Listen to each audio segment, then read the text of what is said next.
नमस्कार दोस्तों, study with देव चलन में आपका स्वागत है।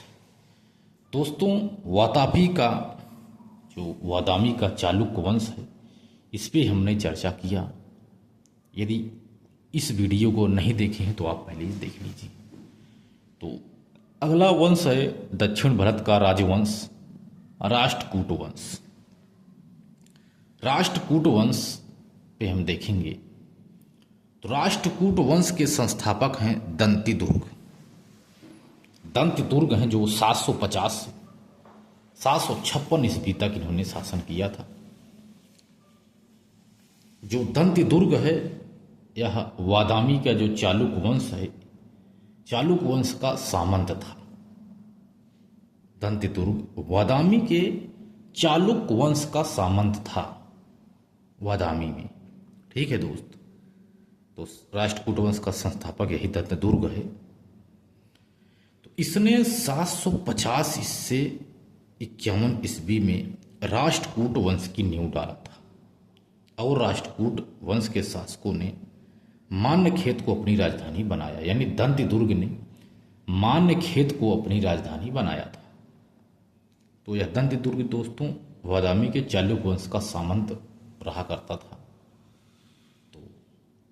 मौका पा करके इन्होंने राष्ट्रकूट वंश की नींव डाली। जब इनका पतन हो गया तो कीर्तिवर्मा जो है, कीर्तिवर्मा द्वितीय वातापी या वादामी का अंतिम शासक था। इसके बाद से इन्होंने मौका पा करके दंतिदुर्ग ने राष्ट्रकूट वंश की नींव डाला। इसके बाद शासक हुआ कृष्ण प्रथम। कृष्ण प्रथम 756 से 773 ईस्वी तक शासन किया था। कृष्ण प्रथम ने एलोरा के कैलाशनाथ मंदिर का निर्माण करवाया था। जो एलोरा का कैलाशनाथ मंदिर है, इसका निर्माण कृष्ण प्रथम ने करवाया था। यह बेसर शैली का बनवाया गया सबसे प्रसिद्ध मंदिर है। यह मंदिर एलोरा की गुफा में गुफा संख्या 16 में स्थित है। गुफा संख्या 16 में स्थित है एलोरा की गुफा। एलोरा में कुल 34 गुफाएं हैं। एलोरा में कुल 34 गुफाएं हैं। एलोरा की गुफा पे चर्चा करते हैं। तो एलोरा के कैलाशनाथ मंदिर का निर्माण कृष्ण प्रथम ने करवाया था। यह बेसर शैली का बनवाया गया सबसे प्रसिद्ध मंदिर है। यह मंदिर एलोरा की गुफा में गुफा संख्या 16 में स्थित है। तो आइए एलोरा की गुफा ही पूरा देख लेते हैं कितनी है। तो एलोरा में गुफाओं की संख्या है 34 हैं। 34 गुफा संख्या 1 से 12 तक, गुफा संख्या 1 से 12 तक बौद्ध धर्म से संबंधित है। एलोरा की गुफा संख्या 1 से 12 तक बौद्ध धर्म से संबंधित है। गुफा संख्या 13 से 29 तक, 13 से 29 तक हिंदू धर्म से संबंधित है। हिंदू धर्म से संबंधित है। गुफा संख्या 13 से 29 तक हिंदू धर्म से संबंधित है। और गुफा संख्या 30 से 34 तक जैन धर्म से संबंधित है। 3 तरह से हैं दोस्तों, 3 तरह के हैं। बौद्ध धर्म, जैन धर्म, हिंदू धर्म, तीनों धर्मों की जो हैं गुफाएं एलोरा की गुफा में स्थित हैं। 34 हैं, लगभग 34 हैं। ठीक है दोस्तों, 1 से 12 तक बौद्ध धर्म से संबंधित है, 13 से 29 तक हिंदू धर्म से संबंधित है तथा गुफा संख्या 30 से 34 तक जैन धर्म से संबंधित है।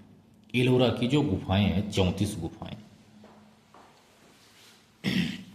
इसके बाद देखते हैं और आगे अगला पॉइंट। एलोरा गुफा महाराष्ट्र में औरंगाबाद जिले में स्थित बेरुल नामक स्थान पर स्थित है। यह तीनों धर्मों का संगम है। एलोरा गुफा महाराष्ट्र में औरंगाबाद में स्थित बेरुल नामक स्थान पर स्थित है। यह तीनों धर्मों का संगम है। राष्ट्रकूट वंश का शासक ध्रुव, अगला पॉइंट है, राष्ट्रकूट वंश का शासक ध्रुव कन्नौज पर आक्रमण करके कुछ समय तक अपना अधिकार बनाए रखा। ध्रुव त्रिकोणीय संघर्ष में भाग लेने वाला राष्ट्रकूट वंश का प्रथम शासक था। यदि राष्ट्रकूट वंश के शासकों की बात की जाए तो राष्ट्रकूट वंश का प्रथम शासक है जो त्रिकोणीय संघर्ष में भाग लिया था, वह था ध्रुव। ध्रुव था दोस्त, ठीक है, ध्रुव। इसके बाद देखते हैं गोविंद तृतीय। 793 से 814 ईस्वी तक ये शासन किया था गोविंद तृतीय। आइए देखते हैं। गोविंद तृतीय राष्ट्रकूट वंश का सर्वाधिक प्रसिद्ध शासक था। गोविंद तृतीय राष्ट्रकूट वंश का सर्वाधिक प्रसिद्ध शासक था। उसने गुर्जर प्रतिहार वंश के शासक नागभट्ट द्वितीय और पाल वंश के शासक धर्मपाल को पराजित करके कन्नौज पर अधिकार कर लिया। गोविंद तृतीय कन्नौज के त्रिकोणीय संघर्ष में भाग लिया था। गोविंद तृतीय जो था यह भी त्रिकोणीय संघर्ष में भाग लिया था। इसके बाद आता है अमोघ वर्ष, जो 814 से 880 ईस्वी तक शासन किया था।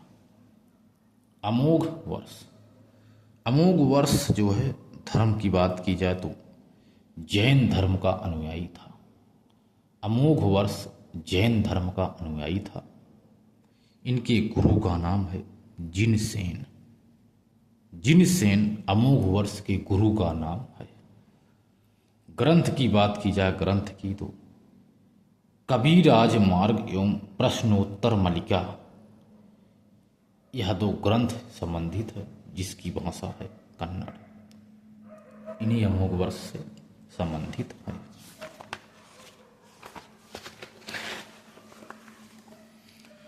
अमोघ वर्ष शांतप्रिय शासक था। अमोघ वर्ष शांतप्रिय शासक था। उसने कन्नौज के त्रिकोणीय संघर्ष में भाग नहीं लिया। अमोघ वर्ष त्रिकोणीय संघर्ष में भाग नहीं लिया था। उसके गुरु जिनसेन ने हरिवंश पुराण नामक ग्रंथ की रचना किया था। अमोघ वर्ष विद्वान शासक था और विद्वानों को अपने दरबार में संरक्षण प्रदान करता था। उसके दरबार में गणित सार संग्रह के लेखक महावीराचार्य, अमोघ व्रत के लेखक शाक्तायन निवास करते थे।